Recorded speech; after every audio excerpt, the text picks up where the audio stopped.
Learn English through stories. Real talk, real growth, one story at a time. Hi everyone, I'm Daniel and welcome back to Learn English Through Stories. And I'm Sophie. Today we're diving into something that can completely transform your English fluency, learning to think directly in English instead of translating everything in your head first. Oh, Sophie, this is such a game changer. I just had a student tell me yesterday, Daniel, I'm exhausted after every English conversation because my brain is working overtime translating back and forth. I hear this constantly. People say their head feels like a busy translator's office. English comes in, gets translated to their native language, they think of a response, translate it back to English, then speak. It's mental gymnastics. Exactly. And here's what most people don't realize. This translation habit is actually slowing down your fluency and making conversations feel unnatural. But the good news is you can train your brain to skip this step entirely. That sounds amazing, but also kind of scary, right? Like, how do you trust your brain to just think in a language that isn't your first? I remember when I was learning Spanish, I felt like I'd lose control if I stopped translating. That's such a normal fear, Sophie. But think about it this way. When you drive a car, do you consciously think about every movement? Your brain learns to operate automatically, and the same thing can happen with English thinking. That's a perfect analogy. So the first step is understanding why our brains default to translation in the first place. Daniel, from a neuroscience perspective, what's happening up there? Great question, Sophie. Your brain creates pathways based on how you've learned. If you always learned English through translation, looking up words in dictionaries, grammar lessons in your native language, your brain built translation highways. We need to build new direct highways. So it's not that we're broken or lazy, we're just using the paths our brain knows best. But how do we start building these new direct pathways? It seems like such a huge shift. The key is starting small and being patient with the process. Begin with simple daily activities. When you wake up, instead of thinking, I need coffee in your language, then translating, try to form the thought directly. I need coffee. I love that. So we're basically rewiring our internal monologue. But what if we don't know how to say something directly in English? Don't you have to translate then? Excellent point. This is where it gets interesting. Instead of translating the exact word, try describing it in simple English. If you can't remember umbrella, think thing for rain protection.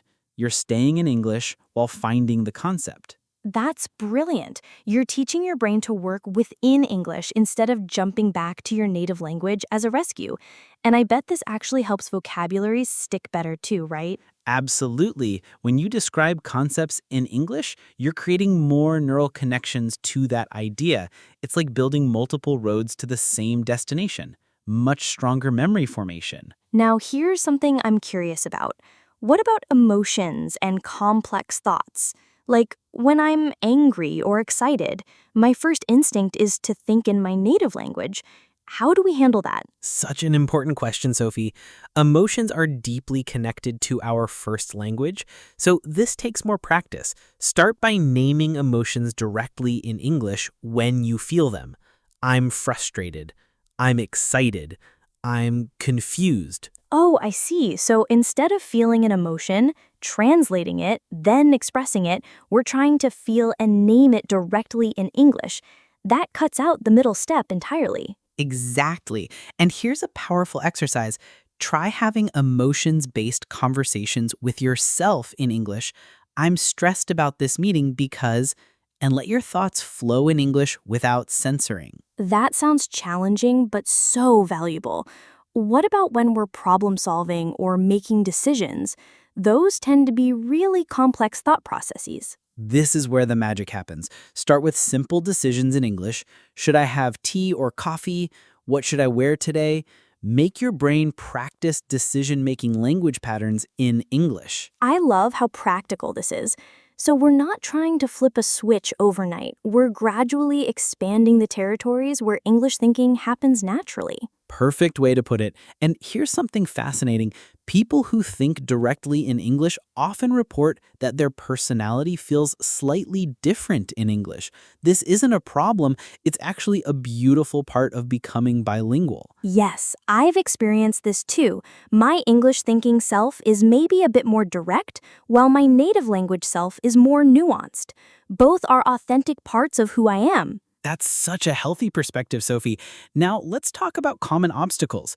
What happens when people try this and feel like they're thinking too slowly or making more mistakes? Oh, this is so important to address, Daniel.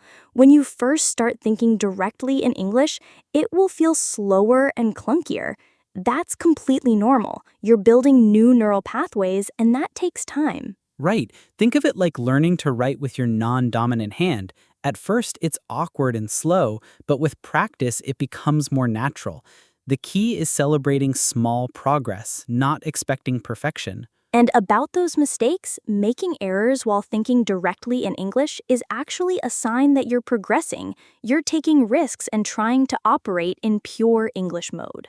Absolutely. Here's a practical tip.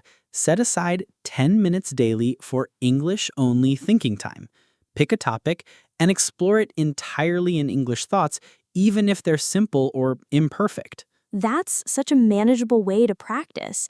And what about using English media? Can watching movies or listening to podcasts help with this direct thinking process? Great connection. Yes, but the key is active engagement.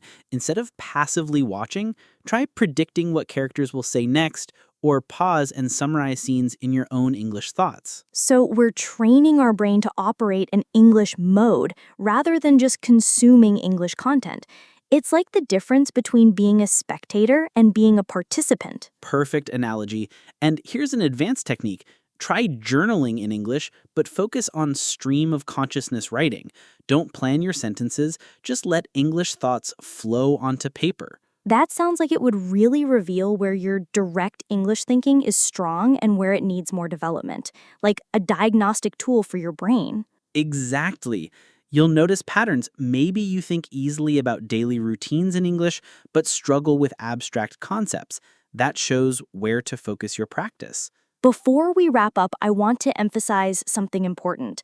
This process is deeply personal. Your English thinking style might be different from mine or Daniel's, and that's not just okay, it's wonderful. So true, Sophie. The goal isn't to think like a native English speaker, it's to develop your own authentic English thinking voice. Trust the process and be patient with yourself. Now, let's share some specific techniques you can start using today to build these direct English thinking pathways, plus vocabulary that will help you describe your thoughts more naturally.